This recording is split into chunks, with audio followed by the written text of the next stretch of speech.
व्यंजक। अवतल गोलीय पृष्ठ पर अपवर्तन के लिए व्यंजक। सबसे पहले हमको इसमें करना क्या, हमें केवल और मात्र केवल 3 त्रिभुजों को हल करना है। पहले हम इसकी उत्पत्ति समझेंगे। जब उत्पत्ति पर लिखेंगे तो लिखेंगे चित्रानुसार एस डैश का, चित्रानुसार एस डैश का एक गोलीय अवतल पृष्ठ है। चित्रानुसार एस डैश का एक गोलीय अवतल पृष्ठ है जिसके मुख्य अक्ष पर स्थित बिंदुवत वस्तु ओ से चलने वाली प्रकाश किरण बिंदु, यहाँ से प्रकाश किरण जा रहे हैं और बिंदु ए पर आपतित होती है। बिंदु ओ से चलने वाली प्रकाश किरण बिंदु ए पर आपतित होती है तथा अपवर्तन के पश्चात बिंदु आई पर वापस आती हुई प्रतीत होती है। आपतित किरण, परावर्तित किरण एवं अभिलंब, आपतित किरण, परावर्तित किरण एवं अभिलंब क्रमशः अल्फा, बीटा, गामा कोण बनाते हैं।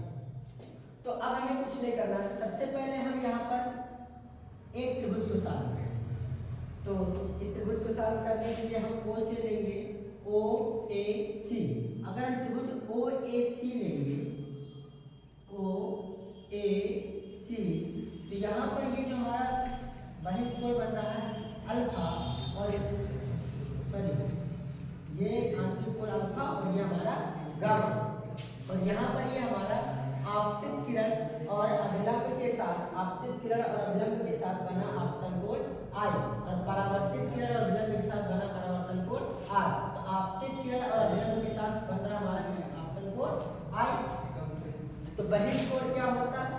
बहिष्कोण आंतरिक कोणों के योग के बराबर होता है। अब हमारा लेंगे हम त्रिभुज OAC से, त्रिभुज OAC में गामा बहिष्कोण है। तो बहिष्कोण क्या होता है? बहिष्कोण आंतरिक दो कोणों के योग के बराबर होता है। तो ये हमारा बहिष्कोण हो गया, तो ये और ये यानी अल्फा और आई हमारा क्या हो गया? आंतरिक कोण, और आंतरिक कोण दो कोणों के योग के बराबर होता है। तो गामा बराबर हो जाएगा I plus alpha, I plus alpha, या I बराबर हो जाएगा, I बराबर हो जाएगा, ये प्लस का इधर आएगा माइनस में, gamma minus alpha. Equation number first. अब इसके बाद हमें क्या करना है? दूसरा त्रिभुज लेना है IAC। तो IAC के बीच में हमारी परावर्तित किरण I है और इसके साथ परावर्तन कोण बन रहा है R। तो अब इसको हमें छोड़ देना है और इसके साथ भी हमारा बहिष्कोण क्या बन रहा है? अल्फा बन रहा है, सॉरी गामा बन रहा है। यहाँ पर भी हमारा बहिष्कोण क्या बन रहा है? गामा बन रहा है। तो जो इसके साथ कोण बन रहा है वो है बीटा। तो बहिष्कोण आंतरिक दो कोणों के योग के क्या होता है? बराबर होता है। तो हम सॉल्व करेंगे त्रिभुज IAC में गामा बहिष्कोण है।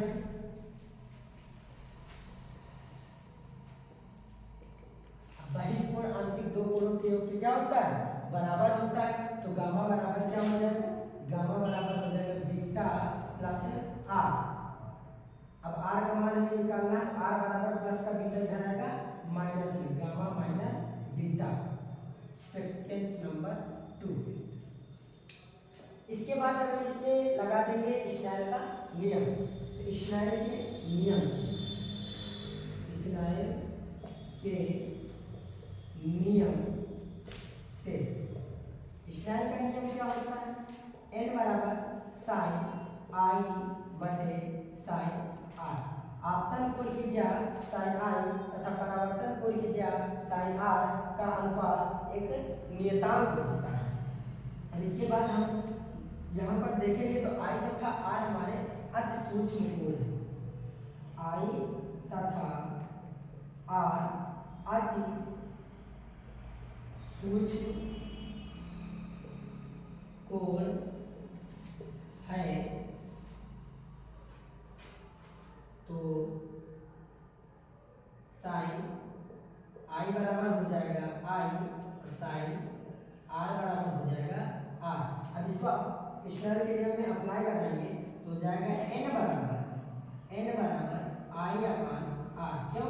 क्योंकि हम साइन आई की जगह पर रखेंगे आई और साइन आर की जगह पर रखेंगे आर। अब आई तथा आर के मान हम कहाँ से रख देंगे? क्वेश्चन नंबर 3 आई तथा आर के मान हम समीकरण फर्स्ट व सेकेंड से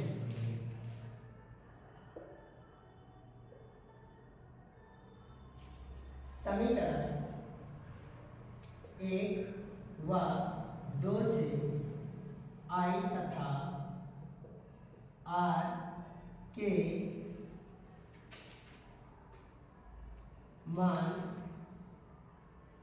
समीकरण 3 में रखने। तो क्या करेंगे? हम आई और आर का मान समीकरण 1 और समीकरण 2 से उठा के रख देंगे। तो n बराबर हो जाएगा हमारा, अब आई का मान कितना है?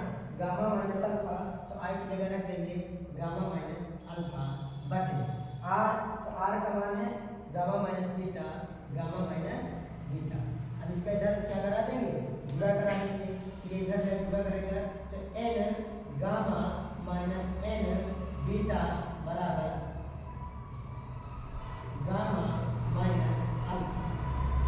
अब यहाँ से हम क्या करेंगे? गामा गामा माने एक तरफ कर देंगे, गामा और प्लस का गामा इधर आएगा माइनस गामा बराबर माइनस का n बीटा उधर जाएगा प्लस n बीटा और माइनस अल्फा। ये हो गया हमारा सीक्वेंस नंबर 4। अब इसके बाद हम जानते हैं कि अल्फा बीटा गामा अति सूक्ष्म कोण है। अल्फा बीटा गामा अति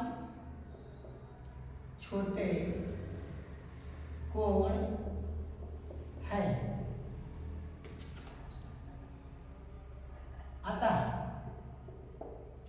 अतः बिंदु ए व एम पी के समीप होंगे। इस दशा में अल्फा बराबर हमारा होगा tan अल्फा, बीटा बराबर होगा tan बीटा और गामा बराबर होगा tan गामा।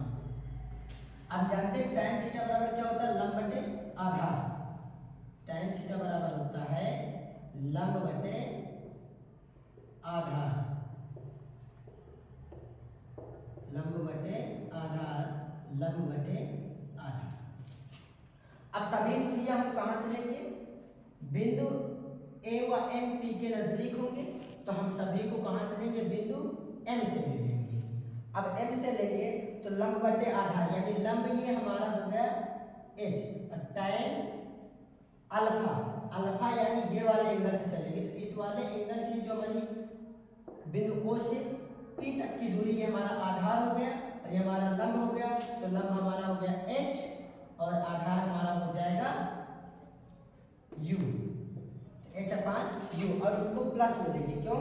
क्योंकि आपतित किरण की दिशा में ध्रुव की ओर नापी गई दूरियां धनात्मक होती है।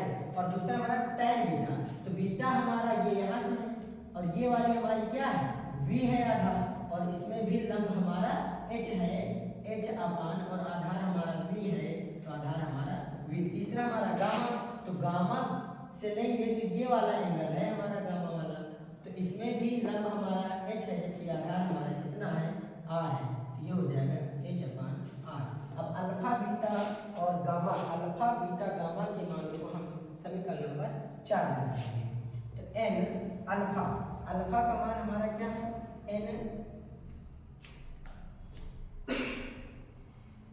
अल्फा बराबर है हमारा n अल्फा h अपान r, तो h अपान r माइनस गामा, तो गामा का मान है h अपान r बराबर n बीटा, तो n और बीटा का मान कितना है? तो बीटा का मान है h बी, बीटा का मान है h/v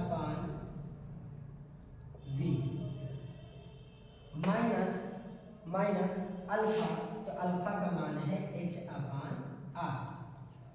अब हम यहाँ से h क्या कर लेंगे, कॉमन कर लेंगे, इधर भी h है और इधर भी h है, तो h दोनों से हम कर लेंगे कॉमन। तो n, यहाँ से h निकालेंगे बाहर तो बचेगा n, तो n/r माइनस यहाँ का h पूरी तरीके से बाहर चला जाएगा 1/r बराबर, यहाँ से भी h निकालेंगे तो n/v माइनस 1/r, h से h कैंसिल। अब इसके बाद ये सॉरी अल्फा का मान गलत रख दिए, अल्फा का मान हमारा h/u है, तो अल्फा का मान हम कितना रखेंगे h/u, ठीक। तो h से h हमारा कैंसिल हो गया।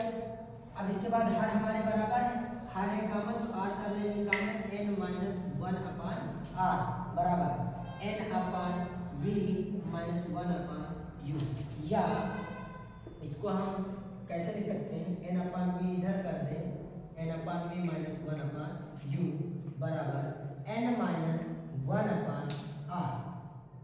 ये रहा हमारा गोलीय अवतल पृष्ठ के लिए अपवर्तन का व्यंजक। तो एक बार फिर से देख लेंगे, ये है हमारा चित्र, और इसमें उत्पत्ति में चित्र के अनुसार भाषा लिखेंगे। चित्रानुसार एस गैस का एक गोलीय अवतल पृष्ठ है जिसके मुख्य अक्ष पर स्थित बिंदु वस्तुओं से चलने वाली प्रकाश किरण बिंदु ए पर आपतित होती है, जो अपवर्तन के पश्चात बिंदु आई पर वापस आती हुई प्रतीत होती है। आपतित किरण, परावर्तित किरण एवं अभिलंब क्रमशः अल्फा, बीटा, गामा कोण बनाती है। इसके बाद अब हमने क्या किया कि पहले हमने इस वाले त्रिभुज को लिया यहाँ से, तो ये हमारा